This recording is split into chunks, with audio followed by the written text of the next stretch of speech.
At least you're on my right. Yes. I think we are live. Yes. Okay. All right. Well, good morning, everybody, or good evening, good afternoon, wherever you are. This is our first webinar for the Spring 26 registration, and we are so glad that we are here talking to you about this because this is a definite step forward. I have my partner in crime here with me, Dr. Mark Thouin. Both of us, between us, we take care of the graduate programs, and we have our fantastic colleague from advising, Julian Murillo, who will be taking us through this webinar. Behind the scenes, we have our wonderful Jennifer Graciano, who is the producer and the person who's running this webinar. But I have a very important question, which I'll direct to Dr. Thouin here. How excited are you on a scale of 1 to 5, 5 being out of the park? A 10, right? At least beyond 5, right? I am excited. It's this time of year. It's a good time of year. We're planning. We're thinking about the future. You're thinking about just kind of all the possibilities that exist out there for your future, and we're here to help make that happen, right? And so it is an exciting time. Excellent. And the same question goes to Julian as well. How about Yes. yourself? So looking forward to the first day of registration. Oh, excellent, excellent. And I know that first day of registration, it's a carnival in the advising office. Yeah. Because I think the number of people you see in that 1 week can offset any number combined for the entire semester. It really is that way. Okay, well, very glad that you all are here and we are seeing the number tick up. This is going to be recorded. This is being recorded, and we will be sending a recording of this to you all, just in case you want to go back. But there are some key things that Julian will be sharing from an advising perspective. But at the same time, this is not the only webinar, or this is not the only time you will be listening from us about registration, because right after this, in the next few days, would be some webinars which are very specific to your programs. And your program directors will be giving you some very insightful information focused on your programs. This webinar today helps you in terms of understanding the lay of the land, the general tips and tricks, and what are the procedures when it comes to registering for classes. Dr. Thouin, you have anything to add before we give it to Julian to take it forward? No, so yeah, exactly like you said. It's a this is a time that's all about you, and it's a time for us to help you and to guide you as you move forward in the next step. And your program director meeting is equally as important to attend as this meeting, right? So each of you, regardless of whatever your major is, whatever you're studying, whatever you're focused on, each of you have a program director, and that program director is intimately familiar with the ins and outs of your program. They all have extensive industry expertise and experience that they can draw from when they're providing advice. So really make sure that you're plugging in and connecting to that, to your program director, with your program director, and making the most of that relationship.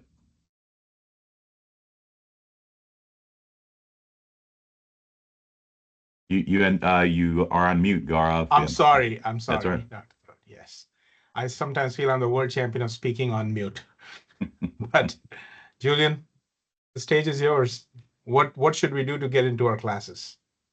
Well, the very first thing is to review your degree requirements and also review the academic calendar. So some important dates on the spring 2026 calendar. It's going to be, the very first one is going to be that web registration header. October 20th is the day that the spring 2026 schedules will be published. It's also the same day your enrollment appointment will be assigned, and it's also the same day schedule planner is available for schedule planning. So if it's your second semester, you may not quite have remembered this experience, but for fall and spring, students are allowed to register in waves, and it's determined by the number of credits that you have. So not all students will have the same enrollment appointment. Your classmate may have 15 minutes after you, or the day before. It's going to be different for everyone, and there's no way to change it. So you're assigned, unfortunately, you get what you're assigned, and then you just have to wait for that. I have seen already some students have already been approved for internship for spring 2026.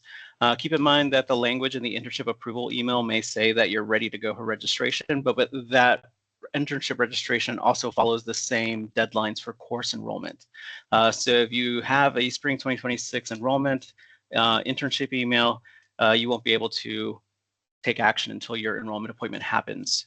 To check your enrollment appointment, you'll have to go to Orion and go to the My Academics tile, and then you'll have to click Spring 2026 to see. This will be the earliest point you can register. We call it an appointment. That's what the university calls it. It doesn't mean you have to come in. It doesn't mean you have to meet with an advisor at that moment. It's the earliest point that a student is able to register for the upcoming semester.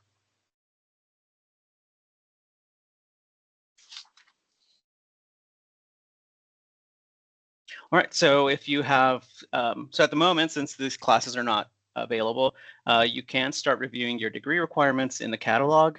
So that is going to be, that's going to cover all the, the core courses and the elective options. Some very important things to keep in mind are that, we follow the prerequisites in the catalog, so there is no way to avoid prereqs.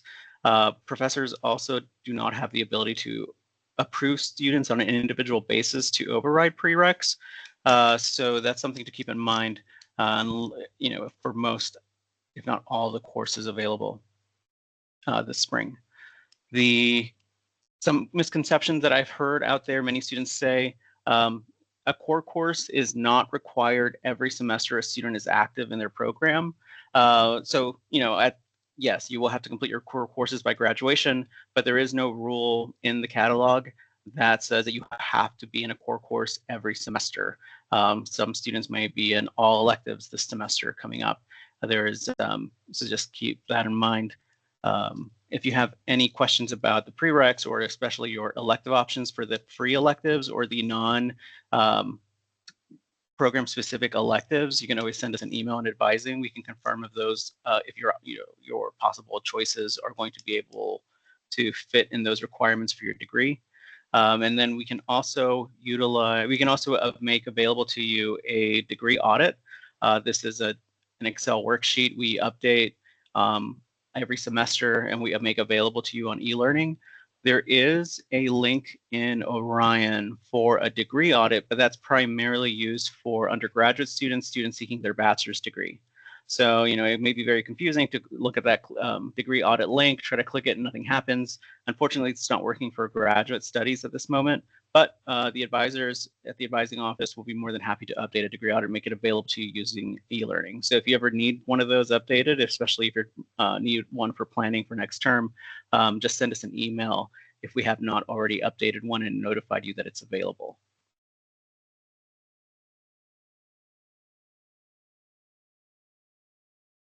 All right, so this is how you would access Orion. Orion, you're going to be using for looking up your enrollment appointment. We do encourage students to register on their own. Independently, we want students to, be familiar with the system. I know that many students we meet at the advising office really like that one-on-one meeting and, enrolling courses, having a discussion about it. But we really would like students to at least first register yourself as soon as you can. And then we can always meet on a one-on-one basis if you have questions. And we want to do this just because, once the enrollment period begins, there's going to be, course students dropping, students adding, waitlist processing. We don't want you to miss out on a course because you're waiting to come in to meet with an advisor, or waiting to meet with an advisor virtually, or waiting on one of us to respond to your emails. So Orion's going to be the best way to, it's going to be the way to enroll 4 courses. And then if you have any questions, then I would say then we can have a meeting about it. But I would not wait to meet with an advisor before you use Orion to register for courses.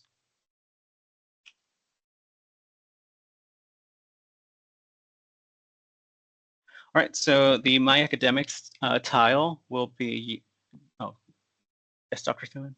Yeah, Julian, that was a really good point you just made, and I just wanted to emphasize it as well, right? So if you're a new incoming student, right, you can register for classes now, right? As soon as your, well, not now, but as soon as your advising appointment comes open, and that's exactly what you just said. But I wanted to really emphasize and try and drive home that point. So thanks.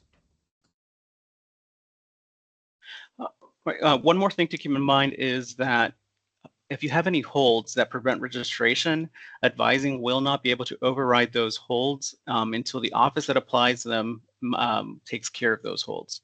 So every now and then we meet students who didn't go to their ISSO orientation, or they didn't check in correctly, and they still have those international culture, the ICS intercultural programs hold. Unfortunately, we will not, an advisor will not be able to override those holds. The only office that can modify a hold is the office that places the hold. So some students have health center holds or some document holds by the enrollment admissions office. Keep in mind that you can review those using Orion, any holds you may have, and then you can contact the office with the information link that's in the hold.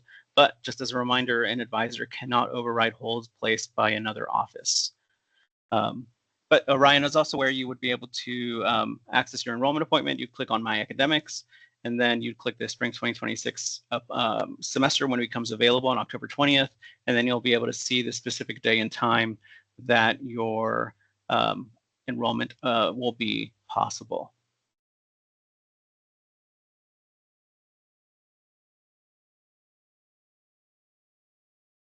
All right, so yeah, just go over your to-do list. Some students have some to-do list items from their application. There may be other offices that reach out to you that need you to do something. Do you have a book from the library you haven't returned? You drive a car and you got a parking ticket and you haven't paid that yet. Your to-do list items will have all kinds of different things from across the university that if you need to take action. The other way that we will use to communicate to you that you are required to do something is also by placing holds on your account. Unfortunately, holds will or may prevent your enrollment. And then there's also additional agreements you have to follow, like the honor code and other university-specific requirements you need to submit as part of your activities as an incoming or continuing student.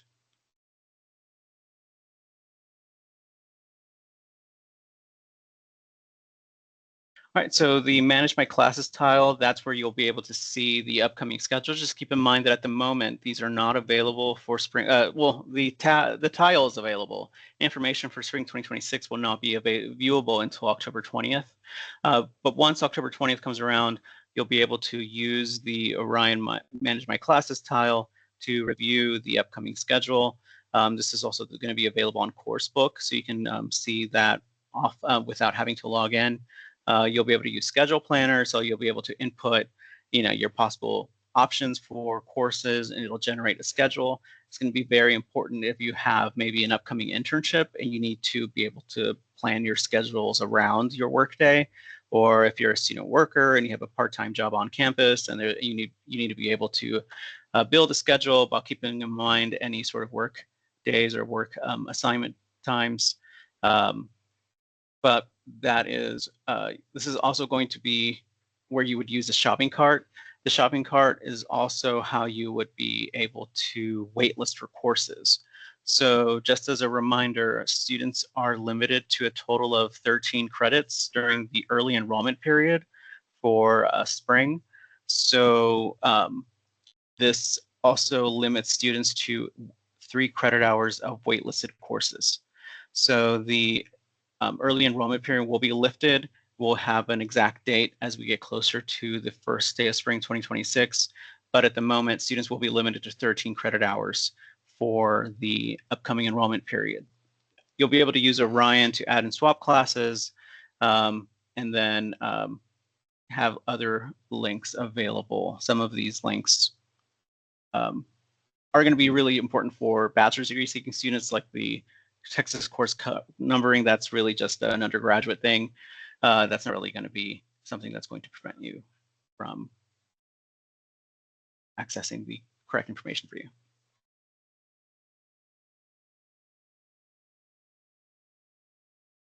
All right, so students have, so yeah, to register, you have different options. You can self-register using Orion. You can come in person to meet with an advisor. We can fill out an add-drop form. We'll need your picture ID. We need to confirm your identity to be able to make changes to your schedule. We can also meet you virtually using e-learning. And then, but if you're not able to do any of those things, we can also assist you over email. So when you register or when you need assistance for registration, please remember to use your UTD email. Please also remember to send us an email to the graduate advising general inbox. This is going to be way more helpful and we'll be able to assist you way more quickly than if you email us individually. If we're out sick, we will not be able to answer that email. But if you email the general inbox, we'll be able to, an available advisor will be able to process your email request. Just please remember that we need all course details to be able to complete a registration request over email. That's going to be the course prefix like ACCT for accounting courses or BUAN for business analytics courses, the course number. So this is going to be those 6301, 6333 type numbers. The section number, that's a 3-digit number that's specific to the individual class that you're wanting. So, you know, a specific professor at a specific time, that course will have its own section number. And also include the semester. We need you to state specifically the semester. It may seem kind of obvious to everyone that you're wanting to register for spring, but it's really helpful if you have that written down for documentation purposes for the future. But that's really going to be, you can also view the registration information link that we have there for additional registration resources.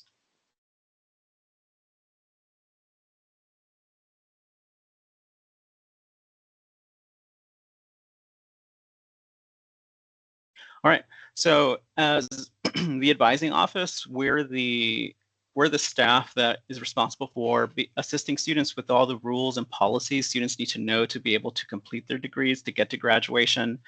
We can answer questions like, you know, what are my requirements for internship? What are my options for internship? What if I don't have an internship? More questions like, oh, my core is not that, you know, my core GPA is not as great as it could be.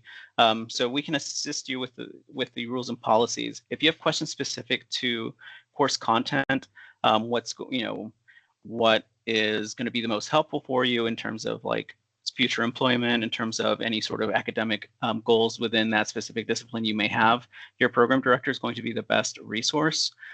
Here are all of the contacts for the programs. And it looks like there are also additional webinars that are going to be program specific.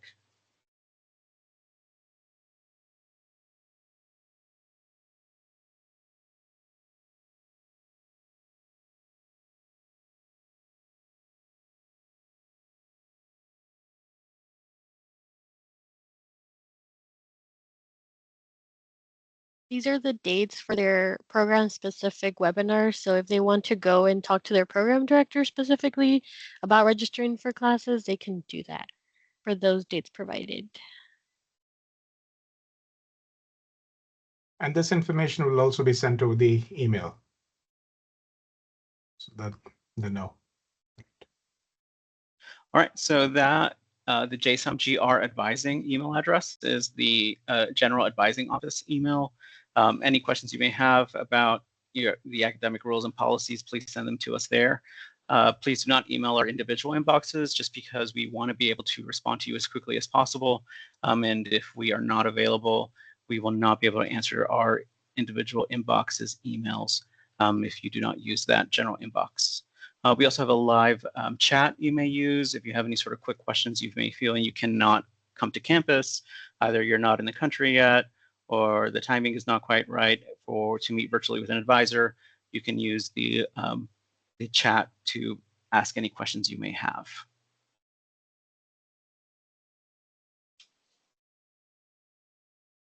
We do have a question on the chat, so you can send in any questions right now live in the Q&A portion, and we can do our best to answer them. Right now, Julian, there's one that says, as an international student, is there certain deadlines for documents, such as my official transcript, to be sent?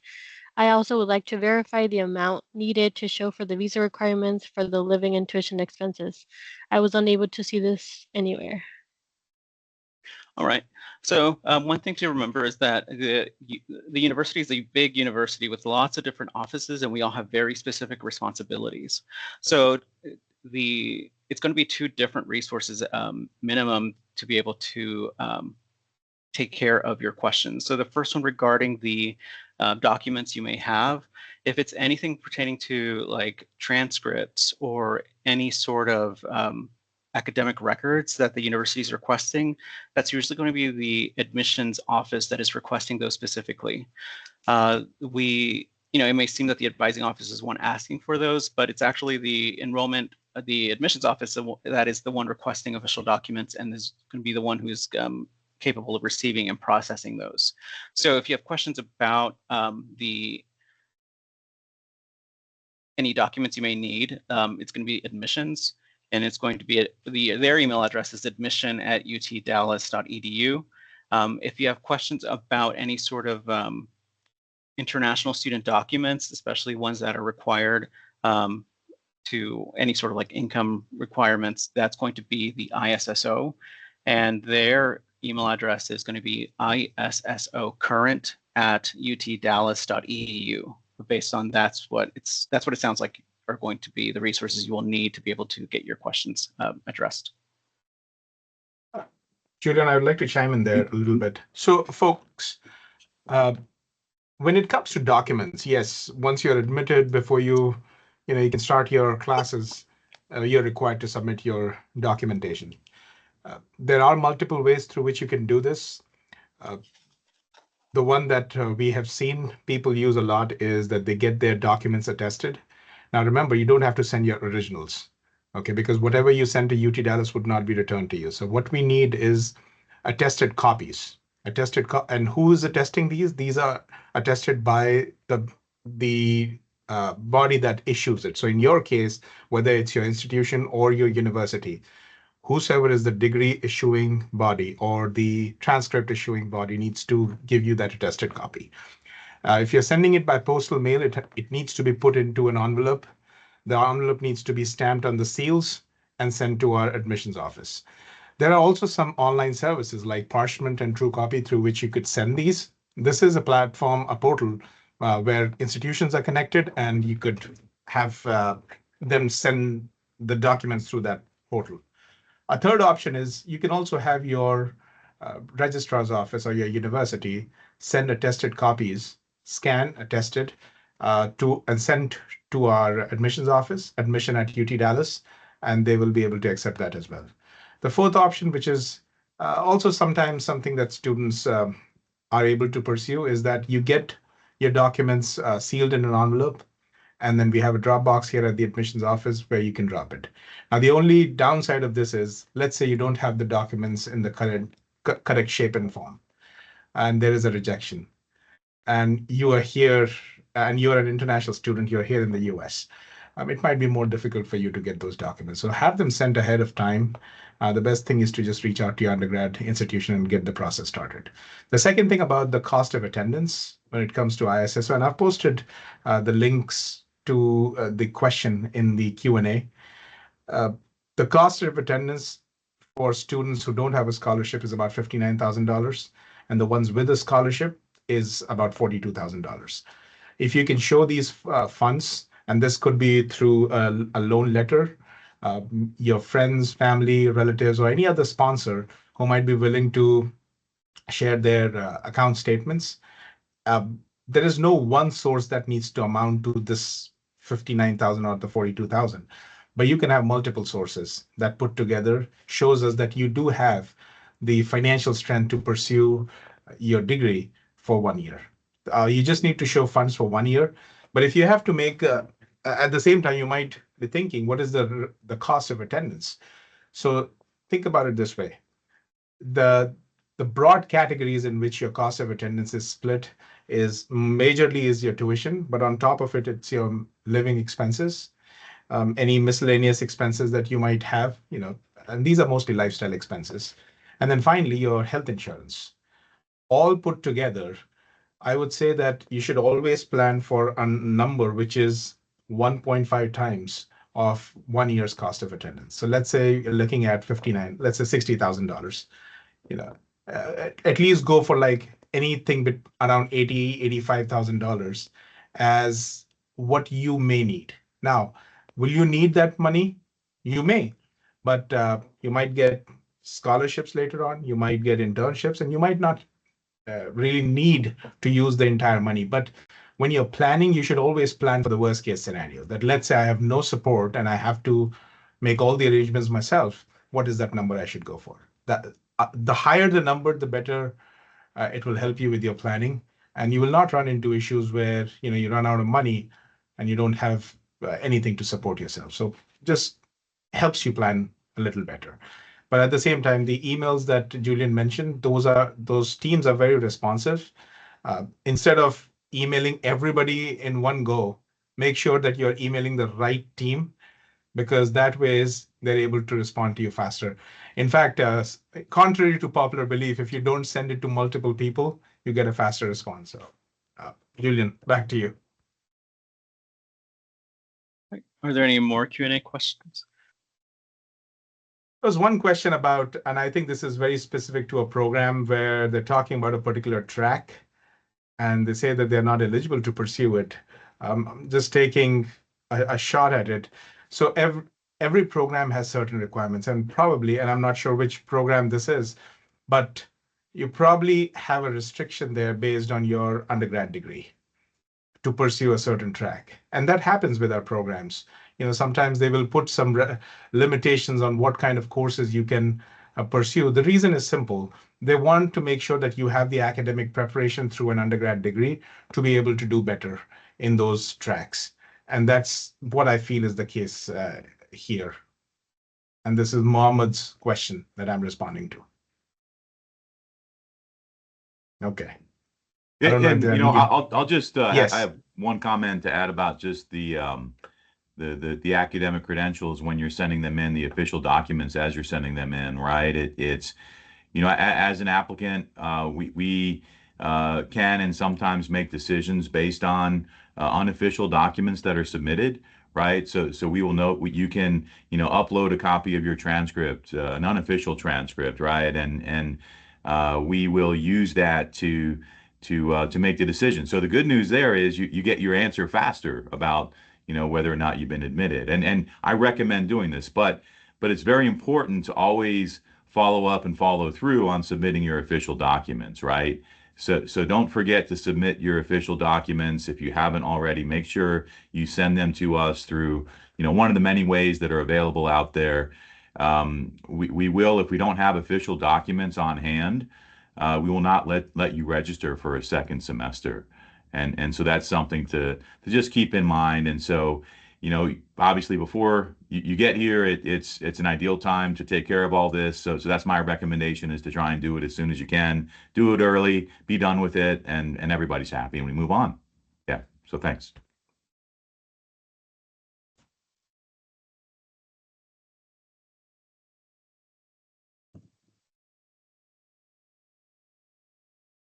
Any other questions?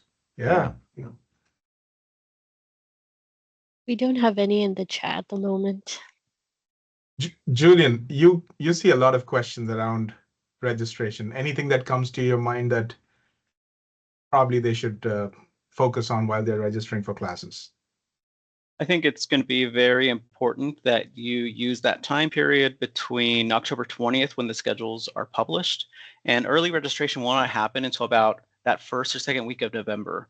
So that gives all students about 2 weeks, almost 2 weeks to plan. So it's going to be updating your degree plan, meeting with an advisor, meeting with your program, your different options before that pressure starts of all these classes are filling up and I don't know what to take. So it's going to be very useful to be able to use that time before registration starts to get a lot of these questions answered. before registration begins. Let me ask a related question there then. Once I get into my classes, can I change my schedule? Yes, so students can make all sorts of changes. So registration will begin in early November, and then students can make changes to their schedule all the way until January 27th. So that is a really nice chunk of time, especially if a class or a specific professor you have an eye on. You can wait list. You're going to have many opportunities to make changes if that is something that you are interested in doing. So is there a late registration period as well? Yes, so the late registration period is going to be January 16th to the 17th. So that's going to be, there's plenty of time between now and then to make any sort of decisions, especially if you are concerned about any sort of late registration activities. And does it cost to register classes in the late registration period? My understanding is that those fees are primarily assigned to students who have made no registration actions on their account. So most of our students are very motivated to register as soon as they can. I have yet to meet many students who do not make any registration choices, transactions until way after that time period. But that is my understanding. Okay, we do see a few more questions come in the chat. Yes. Do you want me to read them? Sure, Jennifer. Okay. You're the voice of God here. Okay, the next questions. Can you please let me know the number of total courses we can register for the first semester? All right. So there's going to be a couple of numbers to keep in mind. The first one is going to be the early enrollment limit. So during the early enrollment period, it's going to be a maximum of 13 credits. For most students, that ends up looking like 4 3-credit-hour courses, plus the 1 credit of professional development for a total of 13 credits.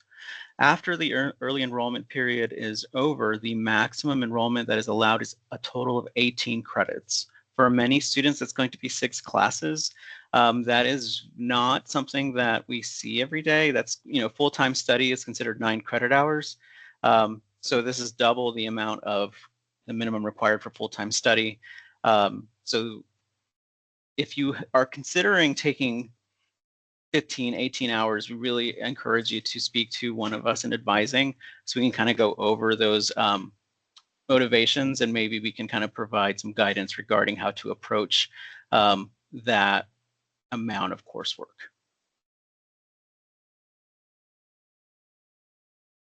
There's also a question about internships. It says, I'm an international student planning to start my studies in spring 2026. When is the best time to apply for internships, before arriving on campus or after starting classes? So there's going to be several prerequisites that are published on the JSOM CMC page. So there are going to be program specific. So some programs do have to wait 2 long semesters before they're eligible to be registered for internship. Students, so I think if you are an incoming student, I think the most important thing is to remember that you need to complete MAS 6102 professional development in your first semester and complete and pass it. That's going to be a prerequisite for internship. If you have additional questions more about, what is a good time period for the specific industries you're trying to work in, I think those are better questions that are addressed by your individual program director, as they have more information regarding the industry compared to advising. So, Dr. Thouin, I think there is a qualitative aspect to this question as well. Would you like to ponder a little bit beyond, because students ask this question a lot, right? What is the right time to apply for internships, irrespective of whether they have met the course requirements or not? You may want to throw some light. What is a good time to apply? Yeah, so this is a good question. Obviously, I think 99% of the students who come to JSOM want to get an internship, want to get a great job and/or promoted when they graduate. So they're focused on getting that internship, and we are here to help support you along the way, and we have in your very first semester you're going to be taking a class called Professional Development. And that class is focused on navigating the U.S. job market, how to create a great resume, how to create a good LinkedIn profile, how to network professionally, what are some interview best practices. And that all happens typically in the first 8 weeks of your very first semester. And so for me, that's a time where you should be planning and thinking about your plan for finding an internship. It's blindly applying or applying to, hundreds or maybe even 1,000, job postings that are out there, before you get here, or maybe even the first week you get here. That's not really, in my opinion, a super productive use of time. And so it's, to me, it's more about being intentional, having a plan, and developing that plan once you get here in your professional development class, and working with that team and getting connected with all the different resources we have here on campus. It's absolutely amazing when I hear our career management center talk about all the different opportunities our students have. It's amazing to see the different the variety that of activities you have access to, and just how focused some of the resources are as well. So my suggestion is to make the most of that professional development class, and use that time to be intentional, to plan, and go from there. Well, thank you. Thank you so much. And I think what you said is spot on. In fact, one of the things that I heard you say is, or maybe that's how I interpret it, is there's so much pressure on students to just go ahead and apply for these internships, because when they're here, they're talking to their peers, they're talking to folks who've been here for a few semesters, and everybody is in this hustle to get an internship. Blindly applying. Those were the words I was looking for. Yes, you said don't blindly apply. And folks, while you're planning, please make sure that you don't just fall into that pit, because it sometimes becomes very difficult for students to come out of it. It could be about internship applications, it could be for full-time job applications, it could be for on-campus jobs, it could be for activity A, it could be for course registration. There's so many things out there that you will just get frazzled by. What you need is, you need to, first of all, be calm about all of these different things, because remember, you're not required to do everything in 1 week, 1 month, or one semester. You're going to be here for multiple semesters. You're going to take your classes. You're going to experience the university, and you will learn a lot of things as to how to do things better. At the same time, when somebody says that should they apply for an internship before they even start a program, the program is really helping you develop the skills that you will apply to an internship. So starting your application process way before you have even got the skills, it doesn't fit very well. Yes, we are not saying that you have to wait all the way until the end when you become eligible from a course's perspective to be able to apply. Yeah, there are so many things. For example, learning how to build a good online presence, through things like your LinkedIn. You'll be learning that in the very first semester, or going out and networking with people, attending events. All of these activities, when put together, are helping you get that internship. It's not always about just sending an application. There are lots of ancillary activities that you must pursue before you get to a point that you get an internship. So don't stress yourself out with this fact that you must do everything in a very short span of time to be successful. People will be doing stuff around yourself. Be calm. And if you feel lost, if you feel like you don't know how to proceed, your program director, your program managers, they are the best resource. Reach out to them. They will talk to you. They'll give you some good advice. Remember, all of these people have dealt with hundreds and thousands of students before you. So they do have some good, insightful information that you can use. Anyways, moving on to the next question. The next question says, do I have to accept my admissions and register for classes to apply for scholarships? Oh, the three very different things put together. Okay. To apply for scholarships, you need to have your application. Once you're admitted, that's when the scholarship committee reviews your application. That's one thing. Enrollment into classes, yes, it does require you to get an admission first, accepted, so that you can move forward and then have the ability to register for classes. So that's where your acceptance is required. There's no, for most of the programs, there is no seat fee or any kind of payment that you have to make ahead of time before you enroll for classes. The third thing you asked was about your documents. The documents for new students, new incoming students, the university does provide you with additional time to submit those documents, but you can start enrolling into classes in parallel. Next question says, after I deliver all of my documents and complete the to-do list, what is this next step to enroll? Right. So the next step, it's really going to be first to wait for that 20th date. October 20th is the day that the spring 2026 schedules will be published. So at the moment, right now, we do not have the spring 2026 classes. We can't register for something that isn't available yet. So the 20th will be the first day to kind of review the schedule, review the options. Then I would say if you have specific questions about the curriculum or specific questions about any sort of degree requirements or course requirements, then that's going to be the best time to start reaching out to us and advising for those questions and your program directors for course content specific questions.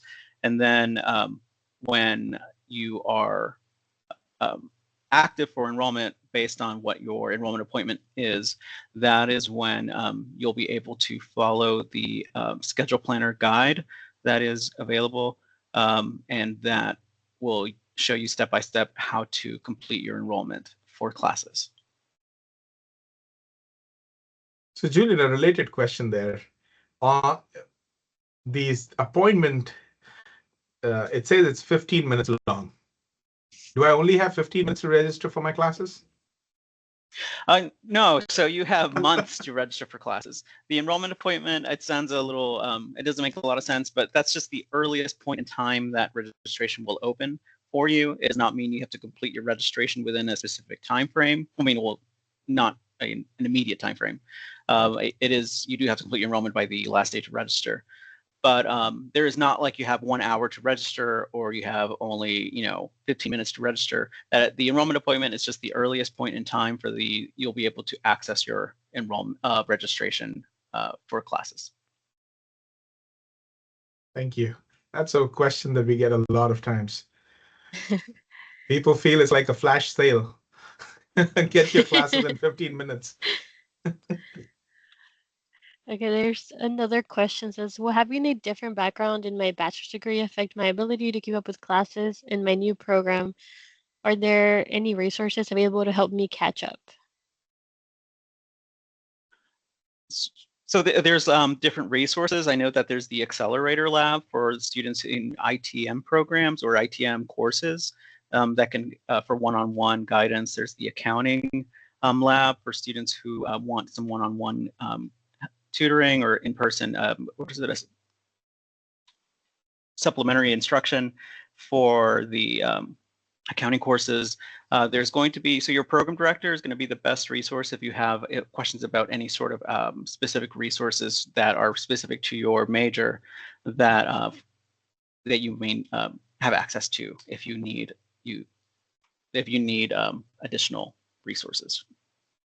And I'll add on a little bit here too, Julian. Yeah, we are selective in terms of who we admit, and so when we make admissions decisions, we're looking at your entire portfolio of materials that you submit, and we're looking for evidence that you're going to be successful and be able to be successful. So the fact that you've been admitted is an indication that we think, based on our experience and our history, that you're going to be able to be successful in the program that you've been admitted to.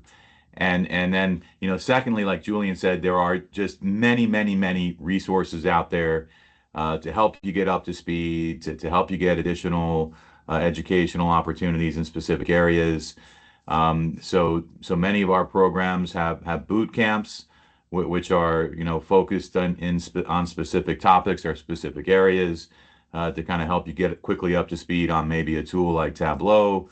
Or maybe programming in Python, for example, and those are, they tend to be a 1 or 2 day intensive session. They're optional, right? You don't have to attend, but they are available to help students that feel like they need the help or want the help. And then in addition to that, we have just online resources that are widely available and available to all students for free at no extra charge. So access to Coursera, courses on Coursera, you can get as a student. We have LinkedIn Learning, which is another online resource, which is wonderful. Data Camp, which is more technical, focused on programming. And again, these are all online, so you can do them whenever you want. You can do them as much or as little as you want. They're not required, and it's just something that's there to help you out. And then we also have for each and every discipline. Julian mentioned the accelerator lab, and that tends to be, it is an in-person lab focused on tools and technologies primarily, right, including Excel and Power BI and Tableau and SQL and Python and all of that, right? And then, each academic area has its own lab, and there's a person or a team of people in each lab that are able to provide, in person advice on that topic. So it might be an accounting lab or a finance lab, right? There's someone sitting in there. Usually it's a teaching assistant or a lab manager who's a senior student in the program, and they're able to help guide you and answer questions that you might have. And then the final one I'll mention is your instructor, right? So if you're in a class and you're looking for help and additional material or a way to get up to speed, right? Your instructor, ask your instructor. Your instructor, your professor wants you to be successful, and they know their class well. They know what knowledge you need to be successful, and they have access to and know about resources that are going to be customized and tailored to their class. So ask your professor, and ask your program director. We want you to be successful, and there's really no reason why you shouldn't be successful when you're here. So those are a few thoughts I'll share.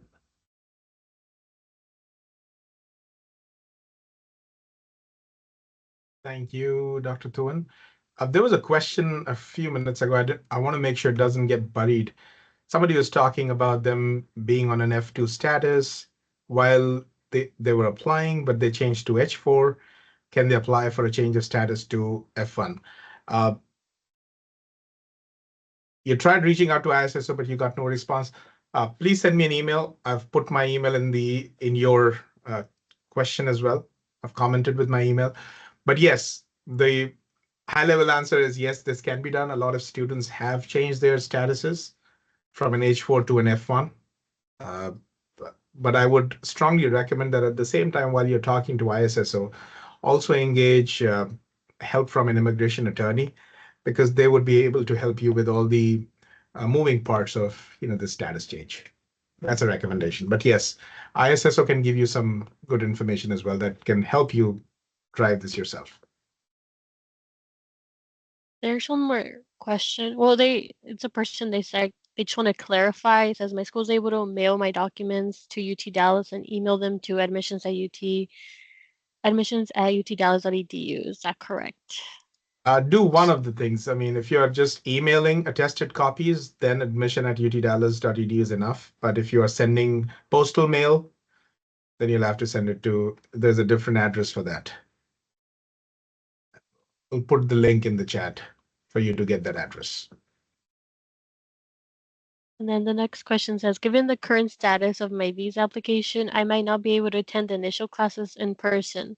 Would it be possible to participate online during that period without this affecting my eligibility to begin internships on time? That's actually a very good question. Now, what we do with our new students is we do give them a letter for late arrival for up to 2 weeks until the census day, which is about 2 weeks from the start of classes. That allows you to come after the first day of classes and still attend classes.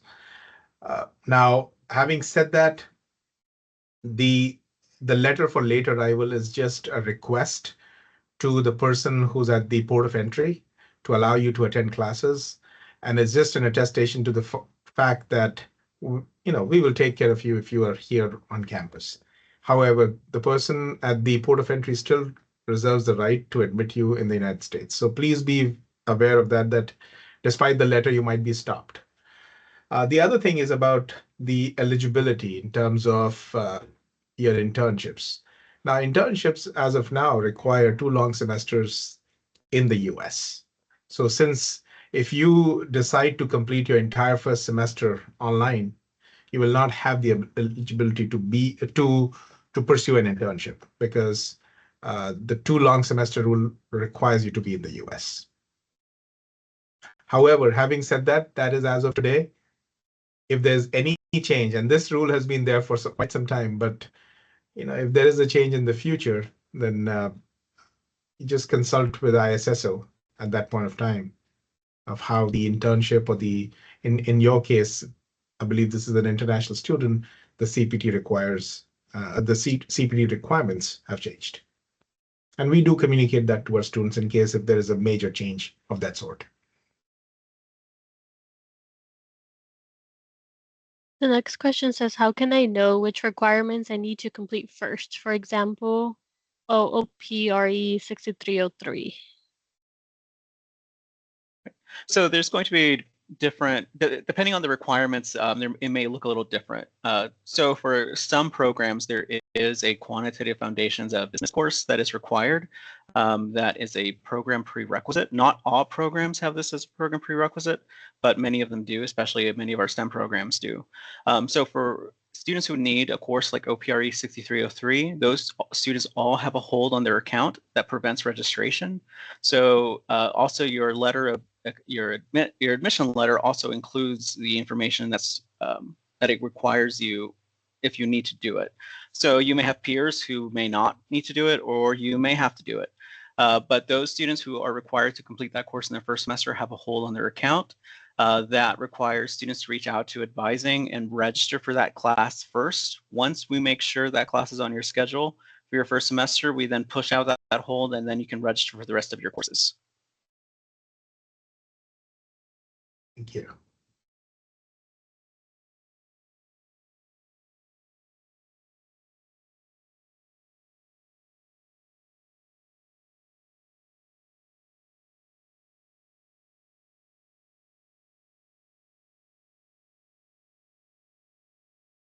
Excellent. What else do we have here in terms of questions? These are all the questions for now. There was a question about Handshake, and they were having trouble finding jobs. Yes, I did see that question. So again, your Handshake login is something that is activated by the university, and this happens close to the start of classes. So if you're not able to see it now, that's part of standard procedure. We don't open it up for students way ahead of time. The other thing is, even if this was available, please know if you have not started your program, there's a very less likelihood that anybody would be hiring students who have not started their degree at UT Dallas. So don't worry. Don't feel that anybody's stopping you from applying for jobs. It's just that you're not in that time period yet.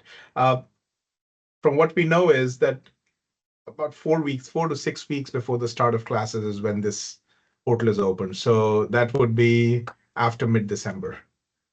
And after mid-December, starting around 20th of December is when the winter break starts. So that until the first 3-4 days of January, there would be nobody on campus. So just think about it this way. If you're really applying for jobs, the first time you will ever hear is maybe a week or 10 days before the start of classes. That's the earliest. Just giving you a realistic timeline of when you can hear back.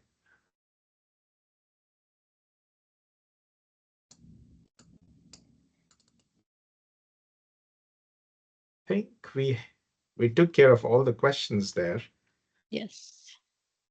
But folks, the email address that you see on screen is the one to ask questions related to advising. You might have other questions as well that might not be related to advising. Just simply send them to jindal.utdallas.edu, and we'll make sure that the right people are looped in. Again, this is not the last time we are talking to you. You will be having another webinar with your programs, the information of which will be sent to you. All of these webinars are going to be recorded so that in case you want to go back and check out the information, you have that available. But we are excited. This is your next big step forward in the right direction of becoming a UTD student, a Comet, and we look forward to seeing you all. Any final words, Dr. Thouin or Julian, before we call it? Yeah, no, reach out if you have questions, right? We're here to help, and we look forward to seeing everyone on campus in person and meeting all of you in person. This is a wonderful school. There's opportunity everywhere, and you make the most of it. So yeah, look forward to seeing you all in spring. There's one more question that came in. A couple actually, if you want to answer them real quick. Sure, yeah. Do we have the opportunity to start on-campus jobs in the very first semester, or is there a restriction on it? No, you can do that. You can start an on-campus job in the first semester. And then the next question says, when I generate a schedule, why does it ask me to select at least 2 schedules? What should I do next? Julian. At the moment, right now, it just may not be functioning correctly because the spring 2026 data has not been loaded yet. So it may be trying to generate schedules for previous semesters that are not active for you, but none of those tools will really work until the data is available or data is published on October 20th. So try it then. If not, reach out to us so we can assist you if it's still happening at that time. Okay, that's it. No worries. Well, thank you again, everybody. If there are no further questions,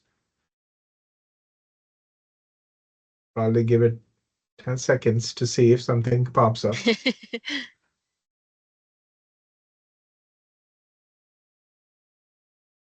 I'm just going to put the general email, jindal@utdallas.edu.